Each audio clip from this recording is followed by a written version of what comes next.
qu'est-ce qu'elle me dit pas? Elle me dit, eh ben dis donc, s'il faisait 18 degrés de plus qu'aujourd'hui, il ferait 30. Ah, tu es là.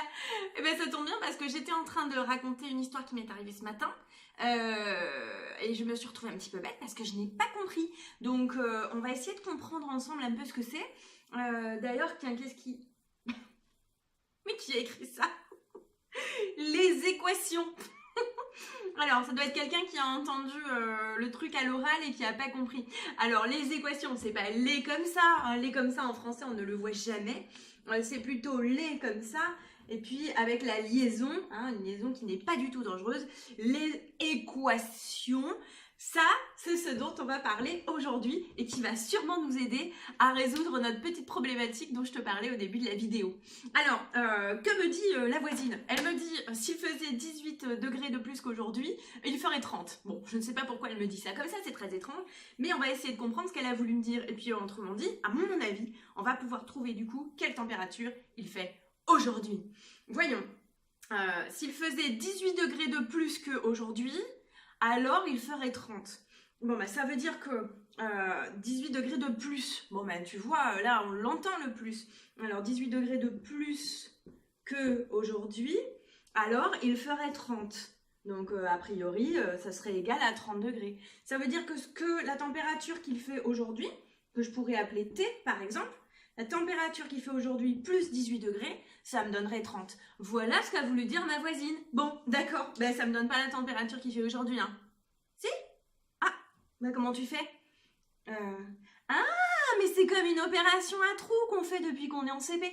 Alors attends, la température que je cherche, à laquelle j'ajoute 18, ça va me donner 30. Donc en gros, il faut que je cherche à tâtons. Je pars de 18, j'ajoute je sais pas combien pour trouver 30. 18, 19, 20, 21, 22, 23, 24, 25, 26, 27, 28, 29, 30. Eh, je suis arrivée à 12. Ça veut dire que la température qu'il fait aujourd'hui, c'est 12 degrés. Oh là là, mais c'est trop bien. 12 degrés. Bon, bah il fait 12, ouais, c'est cohérent. Moi, ça me paraît hyper cohérent de dire qu'il fait 12. Bon, alors d'accord, ok, super. On a résolu une équation dont on avait une inconnue qui était la température du jour. Une équation, pourquoi? Parce qu'il y a un égal. Donc, en fait, j'ai une inconnue, une égalité. Eh bien, mon objectif pour résoudre mon équation, c'est de trouver la valeur qui est inconnue et de faire en sorte qu'elle soit connue, hein, tout simplement. Voilà. Alors, résoudre une équation, c'est ça. Oui, mais alors c'est super, mais bon, là, c'était un peu facile parce que, en fait, je pouvais trouver facilement la température qui me manquait ici dans mon addition. Une opération à trous, c'est trouver ce qui manque dans mon opération. Bon, alors maintenant, je vais peut-être regarder ça d'un peu plus près. Ce qu'on va faire, c'est qu'on va réécrire cette équation-là et puis on va essayer de trouver comment est-ce qu'on aurait pu déterminer cette valeur un peu plus mathématiquement. À tâtons, c'est très bien, hein, c'est une technique mathématique, mais le problème, c'est quand on va devoir trouver une valeur beaucoup plus complexe que celle-là, et à tâtons, on n'y arrivera pas. Hein. Si tu dois trouver 1,372 482, avant de trouver cette valeur à tâtons, je peux te dire, il va falloir t'accrocher. Alors, on va trouver la méthode pour résoudre cette équation. Eh bien, la méthode, elle est assez simple. Réécrivons ce que l'on a écrit tout à l'heure. La température du jour plus 18 doit me donner 30. Voilà ce qui était proposé au départ.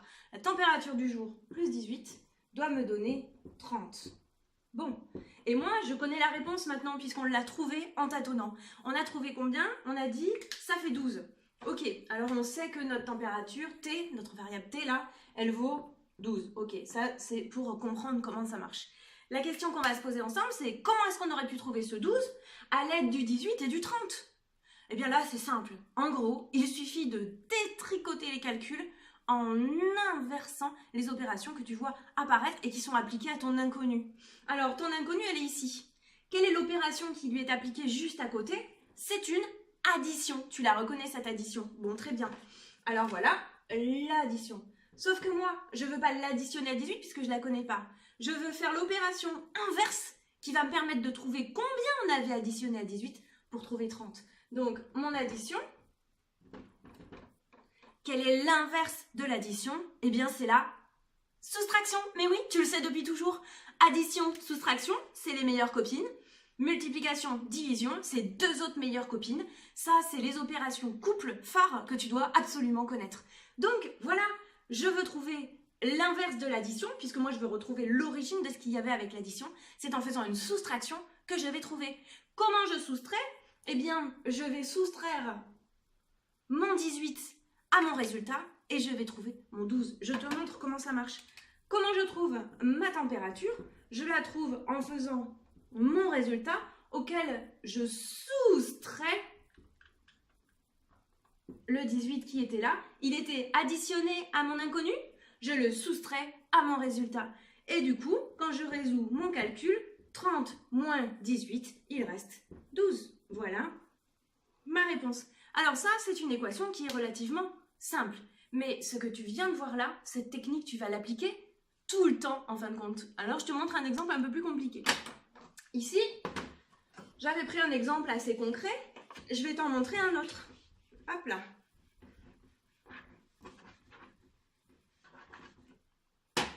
Cette fois-ci, je vais utiliser la lettre qu'on utilise tout le temps en mathématiques pour représenter une inconnue. La plupart du temps, on utilise la lettre X. Cette lettre X, il faut que tu fasses attention à l'écrire bien arrondie comme ceci pour ne pas la confondre avec le signe fois parce que sinon tu vas être bien embêté dans tes calculs.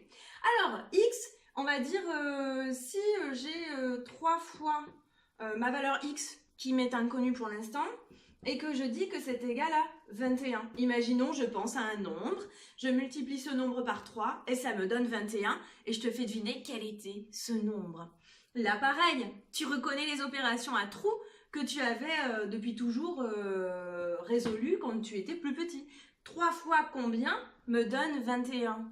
Eh bien, là, tu es devant une inconnue qui est multipliée par un nombre. Donc, pour trouver ma réponse, il va falloir que j'applique l'inverse de l'opération par laquelle elle est reliée au chiffre qui est à côté. Ici, j'avais une multiplication. Quel est l'inverse de la multiplication? C'est la division. Donc, quand je veux me débarrasser d'une multiplication, j'utilise la division. Comment est-ce que je vais faire ma division? Toujours pareil, je vais appliquer la division à mon résultat. Du coup, à la ligne d'en dessous, qu'est-ce que je fais? Mon X, mon inconnu, était relié par une multiplication au 3. Mon 3 va disparaître car j'aurai divisé par 3 et ce qui s'applique à mon résultat. Donc j'écris 21 que je divise par 3. Je te rappelle que ça, c'est une division. Hein. Regarde, une fraction, c'est un nombre sur un autre nombre. Tu vois le symbole que je viens de faire? La division. Donc 21 divisé par 3. Et là, toi, tu es très fort, tu connais tes tables de multiplication. 21 divisé par 3, la réponse c'est 7. Voilà. Et donc là, tu as résolu une autre équation.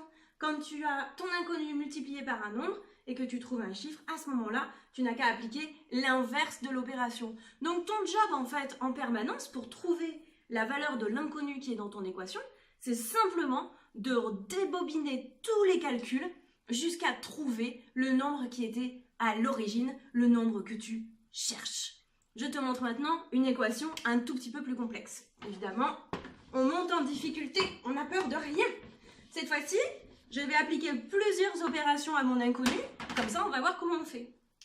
Alors, cette fois-ci, regarde, je vais prendre les mêmes chiffres que tout à l'heure. On va prendre le 3 fois x, et on va mettre plus 12, ok, égal, et puis on va dire, j'en sais rien, je vais faire au hasard, 35, voilà. Écoute, on a mis un nombre au hasard, de toute façon, le principe de résoudre une équation, c'est qu'on trouvera toujours une réponse si elle est de cette forme. Alors, là, comment est-ce qu'on opère? Bon, alors on cherche toujours la valeur qui est cachée derrière cet inconnu. On ne connaît pas cette valeur et notre objectif, c'est de la trouver. Je veux trouver la valeur de x. Or, x, par quelle opération il est relié au reste? Alors, il est relié par une multiplication au 3. Et puis, ce bloc-là, le 3x, est relié par une addition au 12. Bon, alors, la règle absolue, c'est que je vais d'abord détricoter en prenant les calculs qui sont les plus éloignés de x, hein, et en les appliquant au résultat. Et ensuite, ce qui est proche du x, je m'en débarrasserai en dernier. Donc ici, ce que j'appelle proche du x, c'est vraiment ce qui est collé au x. Tu vois, le 3, il est réellement collé au x. Donc lui, on s'en débarrassera en dernier. En premier, je vais me débarrasser du plus 12. Comment je vais me débarrasser du plus 12? je vois qu'il est additionné au reste, eh bien, je vais le transformer en soustraction. Je vais soustraire 12, ce qui fait que je vais l'éliminer par là, et je vais l'enlever au résultat qui est là. Donc, à l'étape suivante, qu'est-ce que je fais? Ben, mon 3x, il est toujours ici. Mon plus 12, je vais l'éliminer en le transformant en moins 12 de l'autre côté. C'est bien mon opération qui s'est inversée. D'accord? Hop. Voilà, en gros, mon plus 12, alors ça, c'est un langage très peu académique, mais en général, ça fonctionne bien pour que tu t'en souviennes. Le plus 12, qu'est-ce qu'il se passe? Eh bien, on le déplace de l'autre côté. Il a été éliminé avec un moins 12 et il devient du coup moins 12 de l'autre côté, ici. Opération inversée. Addition devient soustraction. Ici, à l'étape suivante, qu'est-ce que je dois faire? Je dois calculer le résultat de 35 moins 12. Du coup, ici, je vais faire 3x égale 35 moins 12. Bon, bah, si tu sais pas trop faire ça, c'est simple, hein, tu fais d'abord moins 10 et puis après moins 2. 35 moins 10, 25. 25 moins 2, 23. Je me retrouve avec une équation comme celle-ci. Et ça, on l'a vu tout à l'heure. On sait que c'est 3 fois x égale 23. Alors, x, il est relié par une multiplication au 3. Et nous, on veut simplement la valeur de x et pas la valeur de 3 fois x. Donc, je vois que c'est une multiplication. Pour me débarrasser de cette multiplication, attention, hein, le langage que j'utilise une fois de plus, il est un petit peu, voilà, un petit peu familier. Mais en gros, mon objectif, c'est de trouver la valeur de 1x et pas de 3x. Donc, je dois faire l'inverse de l'opération par laquelle x est relié au 3, c'est-à-dire faire l'inverse de la multiplication et donc une division. Mon 3 va donc basculer de l'autre côté et va devenir une division pour le 23, ce qui nous permettra de retrouver le nombre qui était à l'origine. X égale 23 divisé par 3. Alors là, la grande question que je dois me poser, c'est est-ce que je peux simplifier cette fraction? Est-ce que je peux réaliser ce calcul? Alors, pour savoir, tiens, si je peux diviser un nombre par 3, petite astuce, j'ai qu'à additionner ces chiffres. Et si je tombe dans la table de 3, et à ce moment-là, il est divisible par 3. 2 plus 3, ça fait 5. 5, est-ce que c'est dans la table de 3? Pas du tout. Donc ici, je me rends compte que je suis devant un nombre rationnel, c'est-à-dire un nombre qui va avoir une virgule et qui probablement va avoir des décimales à l'infini. Donc, je préfère donner ma réponse sous forme fractionnaire. Je ne vais pas donner une valeur approchée parce que dans une équation, ce que je veux comme résultat, c'est la valeur exacte. Donc, si je tombe sur une fraction qui ensuite ne tombe pas juste, alors je garde la valeur fractionnaire. Donc, la réponse à mon équation ici, c'est bien 23 tiers. Et si je prenais 23 tiers et que je le remettais dans ce calcul de départ, en faisant 3 fois 23 tiers, j'obtiens 3 fois 23 divisé par 3. Donc, il me reste 23. 23 plus 12, 35. Je trouve bien le résultat qui est proposé à côté. Je te propose d'arrêter pour l'instant cette vidéo, car tu en as déjà entendu beaucoup. Voilà pour résoudre une équation de base. Tu as les outils.